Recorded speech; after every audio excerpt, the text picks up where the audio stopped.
Veneto, a region in northwestern Italy, boasts a rich history that spans from antiquity to the modern era. Its watery capital, Venice, is the best-known city in the region and one of the most famous in the modern country of Italy. But the Venetian Republic predates Italy by centuries, and some would like to restore its independence. So let's look at the impressive history of Veneto and the issue of greater autonomy or even secession from Italy. Known for its cultural and economic significance, Veneto has long been a hub of influence, with its history marked by the rise and fall of the Venetian Republic. The roots of Veneto can be traced back to the ancient Veneti people, an Italic tribe that inhabited the region before its conquest by the Romans in the 2nd century BC. Under Roman rule, the area flourished as a centre of trade, infrastructure and culture, benefiting from its position along critical routes connecting northern Europe to the Mediterranean. After the fall of the Western Roman Empire in the 5th century AD, Veneto experienced a turbulent period, falling under Byzantine rule. The foundations of Venice emerged during this time as inhabitants of the lagoon sought refuge from invasions.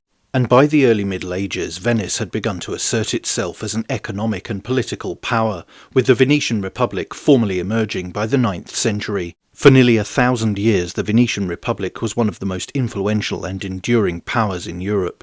By the late Middle Ages, Venice dominated Mediterranean trade, acting as a crucial link between Europe and the East. Its strategic location allowed it to monopolise the lucrative trade in spices, silks and other luxury goods, transforming the city-state into a beacon of wealth and power.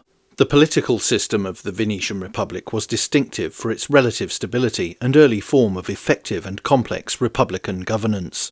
At its heart was the Doge, an elected leader who served for life. However, the Doge's power was carefully limited by a complex system of checks and balances. Authority was shared among various councils, including the Great Council, composed of Venice's aristocratic families, and the Senate, which oversaw foreign policy and trade.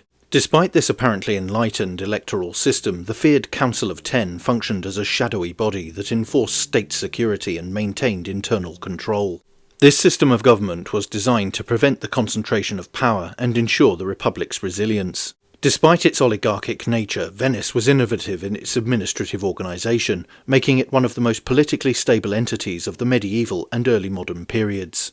In an era of kings, it stood out as an example of a system that would flourish later in history. The Republic's maritime dominance extended across the Adriatic and the eastern Mediterranean, with its territories including Dalmatia, Crete and Cyprus.